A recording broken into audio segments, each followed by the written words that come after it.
Bonjour, je vais corriger l'exercice 7 du TD10. Donc il y a déjà une correction, une vidéo, mais avec une résolution vraiment très limite. Donc on arrive à peine à lire ce qu'il y a sur l'écran. Même si vous avez le scan du document, c'est quand même, je pense, pas très confortable à visionner comme vidéo. Donc je refais rapidement cette correction. Donc l'exercice est le suivant, vous avez une remorque accrochée à une voiture. Donc initialement, vous êtes dans la situation suivante, ça c'est la voiture. Allez, hop, c'est les roues avant. Et la voiture se déplace à vitesse constante V0 comme ceci. Donc c'est aussi l'axe des X. Donc au niveau du repère, hop, c'est aussi l'axe des X. L'axe des Y, il est vertical ascendant, enfin vertical. Il est comme ceci. L'axe Z, il est vers le haut. C'est le point haut. Et la remorque, initialement, elle est comme ceci. Donc évidemment, en vrai, on ne fait pas un genre de choses. Vous allez avoir des problèmes avant d'arriver là. Mais c'est pour l'exercice, les conditions initiales, c'est pas mal. Donc ça, c'est les conditions initiales. Évidemment, quand la voiture avance, la remorque, elle va s'aligner suivant la route. Hein, comme ça, vous savez bien. Donc le bon schéma, à un instant T. Donc cette fois-ci, je ne dessine pas la voiture, j'appelle ça le point B. Donc le point B, il est là. Et le point A, il est là. Donc à un instant donné, le point A, il est là. Je décale un petit peu. Je le mets ici. Cet angle, je l'appelle θ. Et les notations qu'on vous donne, c'est Eθ est dans cette direction, dans le sens des θ croissants. Hein, si vous augmentez θ, je me déplace bien suivant Eθ, qui est comme ça. E de R, il est bien comme ça. Et donc normalement j'ai fixé toutes les notations et la vitesse V0 de la voiture est comme ça. Voilà. La première question, en fait, dans cet exercice, il n'y a qu'une seule question. Hein. On vous demande θ en fonction du temps. Et puis débrouillez-vous, quoi. Donc ça, c'est typiquement un exercice d'oral. On vous pose une question et puis vous vous débrouillez. Alors, ce que je vais écrire, c'est déjà la vitesse du point A par rapport au point B. En fait, mon idée est la suivante. Je détermine la vitesse du point A dans un référentiel fixe. Donc, c'est quelqu'un qui serait, par exemple, sur le trottoir et qui regarde, ou enfin, qui est fixe, quoi, et qui regarde la remorque derrière la voiture. Je vais exprimer cette vitesse et je vais dire que cette vitesse, elle n'a qu'une composante suivant, comme ceci. Donc, je vous justifierai ça tout à l'heure. Donc pour avoir la vitesse du point A dans un référentiel fixe, et bien déjà je commence par avoir la vitesse du point A par rapport à B. Et ensuite je rajouterai la vitesse du point B par rapport au point O, qui est fixe. Donc D de AB sur D de T, donc c'est ce que verrait, par exemple, quelqu'un qui serait à l'arrière de la voiture et qui regarde la remorque. Et bien quand la remorque se déplace, pour quelqu'un qui est dans le véhicule, c'est un mouvement très simple. Hein. La remorque, elle fait qu'une seule chose, c'est qu'elle tourne par rapport à la voiture. Donc, il n'y a pas de composant de la vitesse suivant E de R. Hein, si c'est le cas, ça veut dire que la remorque s'est décrochée. Et il n'y a qu'une composante suivant Eθ qui vaut AB, la distance AB, fois θ point et suivant Eθ. Et bien sûr, il n'y a pas de déplacement suivant Z. La remorque reste au niveau du sol et le sol est plat. Ensuite, j'utilise une petite égalité vectorielle. Le vecteur OA, c'est OB plus BA. Je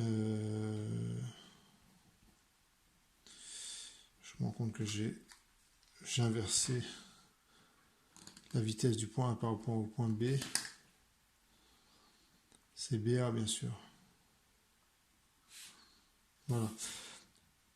D2B sur D2T, c'est V0 suivant E de X, plus... bon, en fait, il n'y a pas besoin...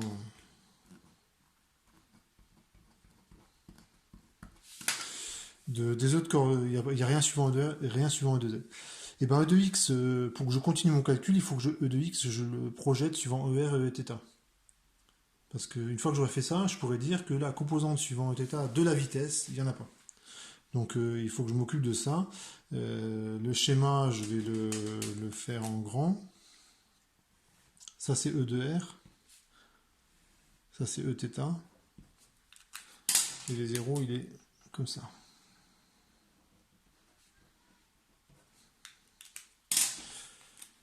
Donc ça c'est le vecteur unitaire. Je prolonge l'axe. Et quand je fais la projection de V0 suivant E de R, je vois que j'ai une contribution qui est négative. E de R il va comme ça, et V0 il va comme ça. En plus, ce que je remarque, c'est que l'angle θ, que je vais retrouver ici, donc c'est quasiment évident. Si vous faites un beau schéma, normalement, sans être une démonstration, on voit que on retrouve θ ici. Vous remarquez que θ, je l'ai pris assez petit, comme ça je ne confonds pas le cosinus et le sinus. Donc le V0, suivant E de R, ça fait moins V0 cos θ. Plus, plus 0 parce qu'il n'y a pas de composante suivant E de R pour le deuxième terme. Suivant θ, j'ai quoi? Et bien cette fois-ci, je vois que la projection elle est bien positive. V0 et Eθ vont en gros dans le même sens. Et cette fois-ci, ça va être un sinus, parce que quand θ est petit, la projection elle va être petite. Donc c'est V0 sinus θ plus AB θ point. Et ça c'est suivant θ, et il n'y a toujours rien suivant E de Z. À partir de là, c'est le moment de dire que cette composante-là, ça vaut 0. Et cette composante-là, suivant E de R, elle vaut ce qu'elle vaut. On s'en fiche. Donc si j'écris que ça vaut 0, ça me donne V0 sinus θ plus AB θ point, ça fait 0. Alors je vais quand même justifier proprement que la vitesse elle est bien suivant le vecteur E de R. Hein, donc pour ça je vais vous imaginer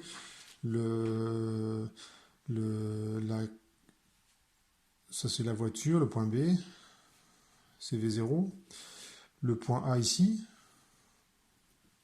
donc c'est là où vous allez mettre le chargement. Et imaginez, elle est vraiment mal conçue, la remorque. L'axe des roues, il est...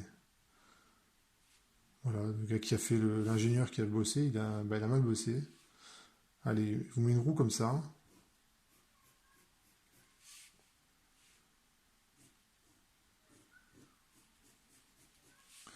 Alors, imaginez, vous avez cette remorque-là. Donc là, c'est de la voiture qui se déplace comme ça. Si vous avez une remorque comme ça, on va dire que c'est pas une catastrophe, ça va quand même fonctionner. Hein, vous allez tracter votre remorque. Mais ce qui va se passer, c'est que lorsque vous avancez, donc vous imaginez initialement, hein, initialement vous avez ça, vous attendez un petit peu, qu'est-ce qui va se passer?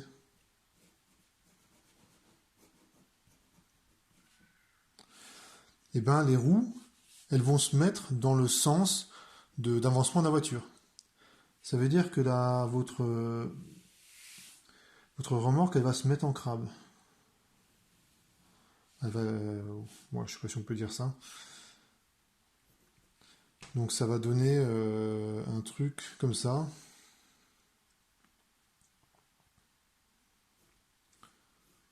Donc les roues, elles font leur boulot. C'est qu'elles se mettent bien dans la direction d'avancement de la voiture.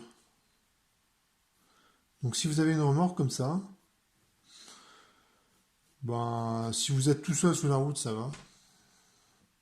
Mais sinon, vous allez embêter les gens qui sont à votre gauche. Hein, la remorque, elle va se mettre un petit peu sur le côté, mais en fait, elle va avancer normalement. Donc si vous avez ça, c'est vraiment pas terrible, hein, évidemment. Euh, si vous avez une remorque comme ça, bof. Il y a pire que ça. Hein, je ne vais pas le représenter, mais imaginons que vous avez une roue dont l'axe est comme ça et l'autre roue dont l'axe serait comme ça.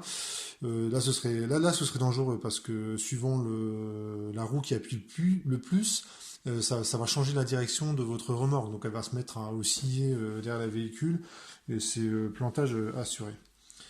Donc si la remorque est bien conçue, donc c'est hop, je vais hein, donc ça c'est pas bien. Si la remorque est bien conçue, eh bien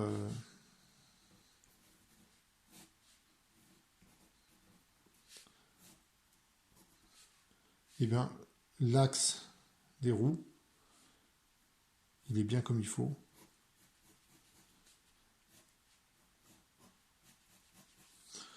Et donc quand vous avancez,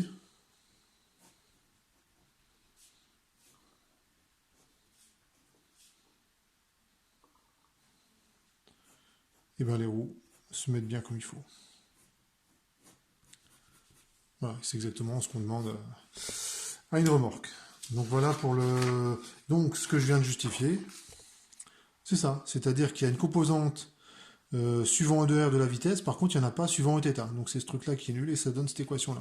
Je vais la résoudre, cette équation-là. Et pour la résoudre, on fait ce qu'on appelle une séparation de variables. Donc la séparation de variables. La variable qui n'apparaît pas explicitement, c'est le temps, hein, parce que θ point, c'est d de θ sur d de t. Donc je continue mon calcul. Et là, je fais apparaître explicitement l'autre variable, le temps. Et maintenant, je les sépare. C'est-à-dire que d'un côté de l'égalité, je dois avoir que le temps et des constantes, et de l'autre côté de l'égalité, que θ et des constantes. Donc ce terme-là, je le passe de l'autre côté.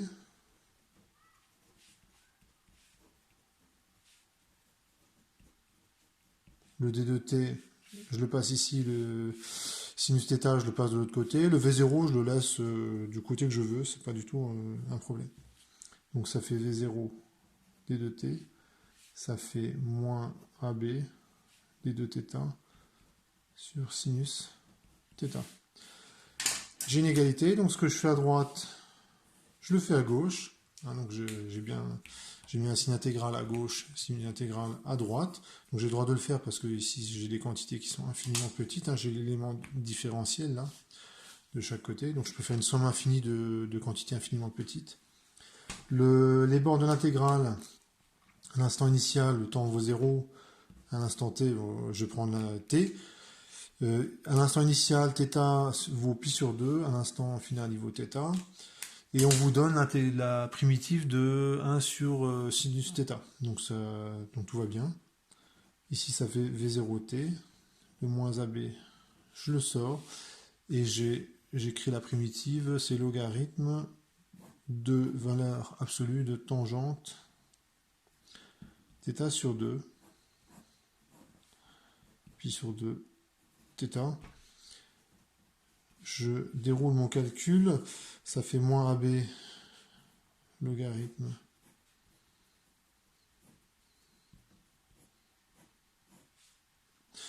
et lorsque j'évalue cette grandeur en pi sur 2, bah, tangente de pi sur 4 c'est 1, logarithme de 1 ça vaut 0, donc en fait il n'y a rien.